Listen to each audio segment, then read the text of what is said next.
नमस्कार. या भागात आपण शेअर मार्केटची प्राथमिक माहिती घेणार आहोत. मित्रांनो, जर तुम्हाला शेअर मार्केट शिकायचे असेल तर त्याबद्दल अधिक माहिती तुम्हाला या भागाच्या शेवटी मिळेल. मित्रांनो, आता आपण इक्विटी शेअर्स म्हणजेच समभाग याबद्दल माहिती घेऊ. सामान्यपणे याला आपण शेअर्स असे म्हणतो. एखाद्या कंपनीचा एक शेअर हा त्या कंपनीतील मालकीचा एक वाटा किंवा हिस्सा असतो. समजा अबक नावाची एक कंपनी आहे. तिची अंदाजित किंमत 1000 करोड रुपये आहे. मग 1 रुपया प्रति शेअर प्रमाणे कंपनीने 50% मालकी हक्क विकायला काढला. म्हणजे एकूण 500 कोटी शेअर्स विकायला काढले. मग राम नावाचा एक गुंतवणूकदार त्या कंपनीचे 100 कोटी शेअर्स विकत घेऊन गुंतवणूक करतो. अशा प्रकारे रामला त्या कंपनीमध्ये 10% मालकी हक्क प्राप्त होतो. आता आपण डेप्ट सिक्युरिटीज म्हणजेच कर्ज रोखे याबद्दल माहिती घेऊ. एखादी कंपनी किंवा संस्था रोखे अर्थात सिक्युरिटीज मार्केटमध्ये आणते. त्याद्वारे गुंतवणूकदारांकडून काही काळासाठी पैसे कर्ज म्हणून घेतले जातात. अशा प्रकारचे रोखे कर्ज रोखे म्हणून ओळखले जातात. कर्ज रोखे घेऊन गुंतवणूकदाराला कंपनी ठरलेल्या व्याज दराने दरवर्षी व्याज देते. कर्ज रोखे काही वर्षांच्या कालावधीसाठी असतात. कालावधी पूर्ण झाला की कंपनी गुंतवणूकदारास त्याचे संपूर्ण पैसे परत करते. अशा प्रकारचे कर्ज रोखे राज्य सरकार, केंद्र सरकार, सरकारी संस्था यांच्याकडूनही मार्केटमध्ये आणले जातात.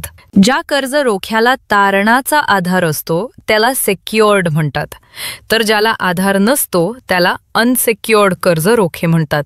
सेक्युअर्ड रोख्यामध्ये कंपनीने स्वतःची संपत्ती तारण म्हणून ठेवलेली असते. म्हणजे वेळ पडल्यास ती संपत्ती विकून गुंतवणूकदारांचे पैसे परत करता येतात. रोख्याचा पुढील प्रकार आहे डेरिव्हेटिव्ह म्हणजेच आर्थिक करार. असे आर्थिक करार ज्याची किंमत दुसऱ्या एका मालमत्तेच्या किमतीवर अवलंबून असते. ती मालमत्ता शेअर्स किंवा कर्ज रोखे असू शकतात. आर्थिक करारांचे मुख्य प्रकार आहेत फ्युचर्स आणि ऑप्शन्स. हे स्टॉक एक्सचेंजवर ट्रेड केले जातात. आता आपण म्युच्युअल फंड्स विषयी माहिती घेऊ. म्युच्युअल फंड्स ही अशी आर्थिक साधने आहेत जी अनेक गुंतवणूकदारांचा पैसा गोळा करून बनवली जातात. हा गोळा केलेला पैसा शेअर्स, कर्ज रोखे, बॉन्ड यांमध्ये गुंतवला जातो. मित्रांनो, आत्तापर्यंत आपण रोखे बाजाराशी संबंधित विविध आर्थिक साधनांविषयी माहिती घेतली. आता आपण रोखे बाजार म्हणजे काय ते जाणून घेऊ. सिक्युरिटीज मार्केट म्हणजेच रोखे बाजार. रोखे बाजार हे असे स्थान आहे जिथे कंपन्या त्यांच्या व्यवसायासाठी निधी उभारतात. हा निधी विविध रोख्याच्या बदल्यात उभारला जातो, जसे की शेअर्स, कर्ज रोखे वगैरे. रोखे बाजारात केवळ शेअर्सचे रोखे खरेदी विक्री केले जात नाहीत, त्यासोबत कर्ज रोखे, बॉन्ड, टी-बिल असे इतर रोखेही खरेदी विक्री केले जातात. म्हणून या बाजारास केवळ शेअर बाजार असे न म्हणता रोखे बाजार म्हटले गेले आहे. एकदा एका कंपनीने रोखे वितरित केले की ती कंपनी स्टॉक एक्सचेंजमध्ये लिस्ट केली जाते.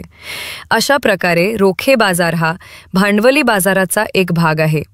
ज्याच्याकडे बचत केलेला अतिरिक्त पैसा आहे त्यांना तो पैसा अशा कंपनीला किंवा संस्थांना देता येतो ज्यांना त्या पैशाची गरज आहे.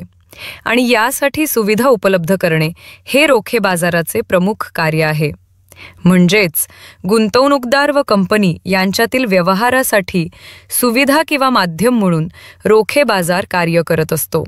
रोखे बाजाराचे 2 विभाग पडतात, प्रायमरी मार्केट व सेकंडरी मार्केट. आता आपण त्याची माहिती घेऊ. प्रायमरी मार्केट म्हणजेच प्राथमिक मार्केट. निधी उभा करणे हा प्राथमिक मार्केटचा मुख्य उद्देश असतो. IPO म्हणजे इनिशियल पब्लिक ऑफर, यालाच आपण प्रारंभिक सार्वजनिक ऑफर म्हणतो. या IPOद्वारे नवीन रोखे मार्केटमध्ये आणले जातात. अशा प्रकारे नवीन रोखे मार्केटमध्ये आणणे हे प्राथमिक मार्केटमध्ये मोडते. प्राथमिक मार्केटमध्ये कंपनीकडून 4 प्रकारे शेअर्स वितरित केले जाऊ शकतात. अ. पब्लिक इश्यू, ब. प्रेफरन्शियल इश्यू, क. राईट्स इश्यू आणि ड. Bonus issue. आता आपण या प्रत्येक प्रकाराची माहिती घेऊ. अ. पब्लिक इश्यू, सार्वजनिक ऑफर कंपनीचे रोखे पहिल्यांदाच मार्केटमध्ये खरेदीसाठी उपलब्ध होतात. हे रोखे सर्वांसाठी उपलब्ध होतात, ज्यामुळे कोणीही गुंतवणूकदार त्याची खरेदी करू शकतो. ही सार्वजनिक ऑफरही विविध प्रकारे मार्केटमध्ये आणली जाते. 1. Initial public offer. याद्वारे कंपनीचे रोखे किंवा शेअर्स पहिल्यांदाच सर्वांसाठी मार्केटमध्ये खरेदीसाठी उपलब्ध होतात. ही ऑफरही 2 प्रकारे आणली जाऊ शकते. ते 2 प्रकार म्हणजे फ्रेश इश्यू ऑफ शेअर्स आणि offer for sale. Fresh issue of shares याद्वारे नवीन शेअर्स खरेदीसाठी मार्केटमध्ये उपलब्ध होतात.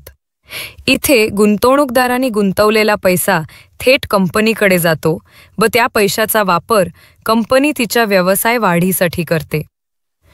ऑफर फॉर सेल याद्वारे कंपनीचे प्रमोटर्स, कंपनीत गुंतवणूक असलेल्या मोठ्या संस्था, मोठे गुंतवणूकदार त्यांच्याकडे असलेले शेअर्स विकायला काढतात. अशा प्रकारच्या ऑफरमध्ये जेव्हा सामान्य लोक गुंतवणूक करतात तेव्हा ती रक्कम कंपनीकडे न जाता त्या शेअर विकणाऱ्याकडे जाते. मित्रांनो, प्रमोटर्स हे कंपनीचे मालक म्हणून कंपनी चालवतात व त्यांनी त्या कंपनीत सर्वाधिक पैसा गुंतवलेला असतो. 2. Follow on public offer FPO.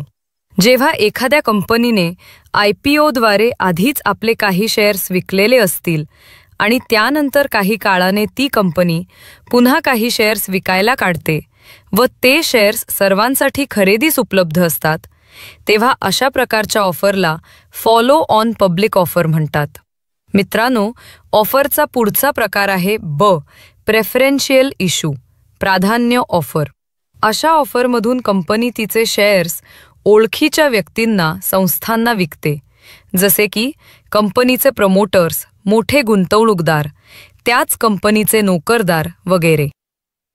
पुढचा प्रकार आहे राईट्स इश्यू, अधिकार ऑफर.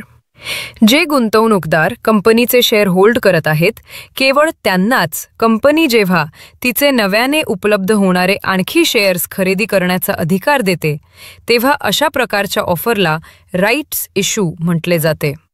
पुढचा प्रकार आहे बोनस इश्यू.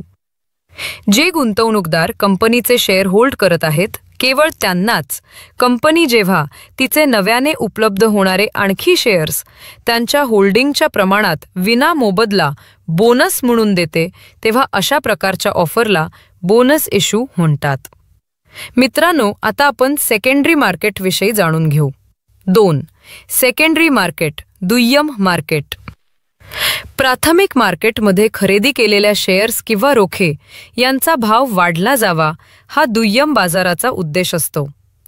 प्राथमिक मार्केटमध्ये खरेदी केलेले रोखे किंवा शेअर्स येथे विकले जाऊ शकतात. नवीन गुंतवणूकदार प्राथमिक मार्केटमधील गुंतवणूकदारांकडून शेअर्स खरेदी करू शकतात. आपण सर्वसामान्यपणे दररोज जिथे शेअर्सची खरेदी विक्री करत असतो ते दुय्यम मार्केटच आहे. मित्रांनो, शेअर मार्केट बेसिकपासून ॲडव्हान्स लेवलपर्यंत व्यवस्थित शिकण्यासाठी महादेवा_academy 1 या टेलिग्राम चॅनलला नक्की जॉईन करा. शेअर मार्केटबद्दल आणखी माहितीसह भेटूया पुढच्या भागात. थँक्यू.